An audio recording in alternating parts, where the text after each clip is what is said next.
Hi friends, welcome to 99 recipes. ఈరోజు రెసిపీని breakfast లాగా, లంచ్ బాక్స్లోకి, ఇంకా స్నాక్ లాగా ఎలా అయినా చేసుకొని తినచ్చు. పిల్లలకి ఇలా చేసి పెడితే మళ్ళీ మళ్ళీ చేయమని అడుగుతారు. ఇది అందరూ చేసుకునే రెసిపీనే, కానీ నేను డిఫరెంట్ స్టైల్లో చేయబోతున్నాను. అందుకని ముందుగా ఒక బౌల్లో 3 ఎగ్స్ని బ్రేక్ చేసుకోవాలి.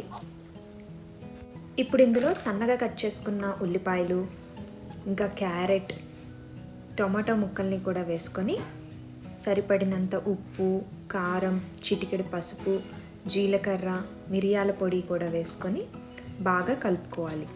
మీకు ఇందులో కావాలి అనుకుంటే క్యాబేజ్ ఇంకా క్యాప్సికమ్ని కూడా చిన్న చిన్న ముక్కలుగా కట్ చేసుకొని వేసుకొని కలుపుకోవాలి. ఇప్పుడు గుంత పొంగడాలు పెనం వేడెక్కిన తర్వాత కొద్దిగా ఆయిల్ వేసుకొని తయారు చేసి పెట్టుకున్న ఎగ్ మిక్స్ని ఒక్కొక్కటిగా వేసుకోవాలి.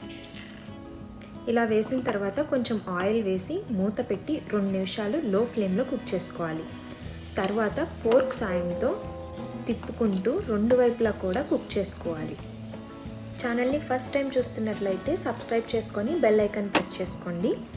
ఇప్పుడు మూత తీసుకొని 2 సైడ్స్ కుక్ అయిన తర్వాత ఒక ప్లేట్లోకి తీసుకొని సర్వ్ చేసుకోవడమే. ఎగ్ పొంగడాలు రెడీ. వీటిని వేడిగా తింటే చాలా టేస్టీగా ఉంటుంది. చూసారు కదా, ఈజీగా ఎగ్ పొంగడాలు ఎలా ప్రిపేర్ చేసుకోవాలో. ఈ వీడియో మీకు నచ్చితే లైక్ చేసి ఎలా ఉందో కామెంట్లో చెప్పండి. ఇన్స్టాగ్రామ్, ఫేస్బుక్ పేజ్ని కూడా 9 to 9 రెసిపీస్ అని ఉంటుంది, ఫాలో అవ్వండి.